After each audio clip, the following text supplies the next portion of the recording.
Hello friends, welcome to Jece channel. இன்னைக்கு நம்ம பருப்பு வடைய எப்படி ரொம்ப ஈஸியா மிக்ஸிலே அரைச்சு செய்யலாம் அப்படின்றத தான் பார்க்க போறோம். வாங்க வீடியோக்குள்ள போ. ஃபர்ஸ்ட் கடலை பருப்பு ஒரு 2 கப் நான் எடுத்துர்க்கேன். அத ஒரு 2 தண்ணி வாஷ் பண்ணிட்டு ஒரு 1 hour கரெக்ட்டா ஊற வச்சுக்கோங்க.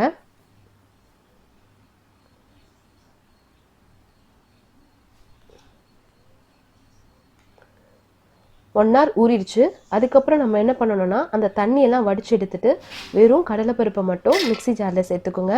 அதுக்கப்புறம் ஒரு அரை ஸ்பூன் சோம்பு, 2 பல் பூண்டு போட்டு நம்மளுடைய இந்த பருப்பை ஒன்றும் பாதியமாக ஃபஸ்ட்டு அரைச்சிக்கோங்க.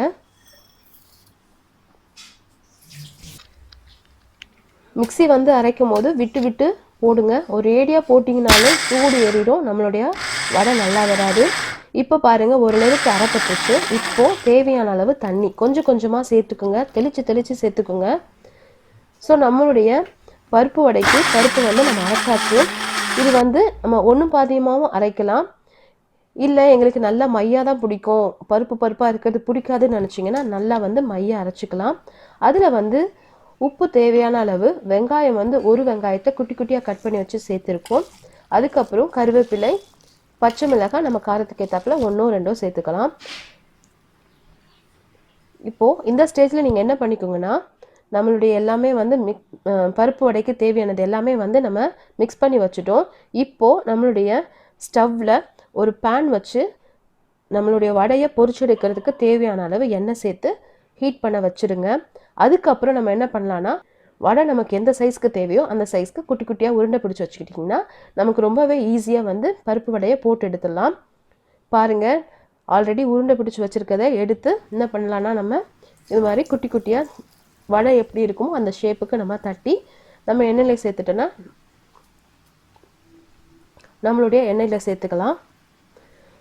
ஓரளவுக்கு ஒரு சைடு கொஞ்சம் ப்ரௌன் கலரில் மாறின பிறகு நம்ம திருப்பி போடலாம். உடனே திருப்பி போட்டிங்கன்னா உடஞ்சிரும். பாருங்கள், சூப்பராக வருது பாருங்கள்.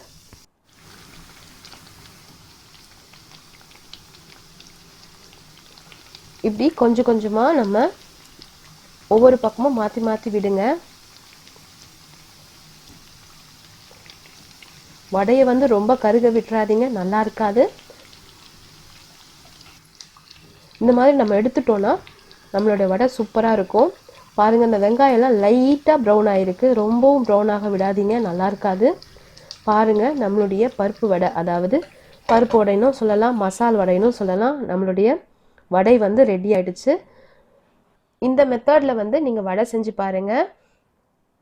வடை செஞ்சுட்டு எங்களுக்கு நீங்கள் கமெண்ட் பண்ணுங்கள் எப்படி இருந்துச்சு அப்படின்னு. உங்களுக்கு இந்த வீடியோ பிடிச்சிருந்தது அப்படின்னா லைக் பண்ணுங்கள், ஷேர் பண்ணுங்கள். இன்னும் சப்ஸ்கிரைப் பண்ணாமல் இருந்தீங்கன்னா சப்ஸ்கிரைப் பண்ணுங்கள். கூடவே இருக்கிற அந்த பெல் பட்டனையும் ப்ரெஸ் பண்ணிக்கோங்க. அப்போ தான் நாங்கள் போடுற ஒவ்வொரு வீடியோவையும் நீங்கள் மிஸ் பண்ணாமல் பார்க்கலாம். Thank you friends.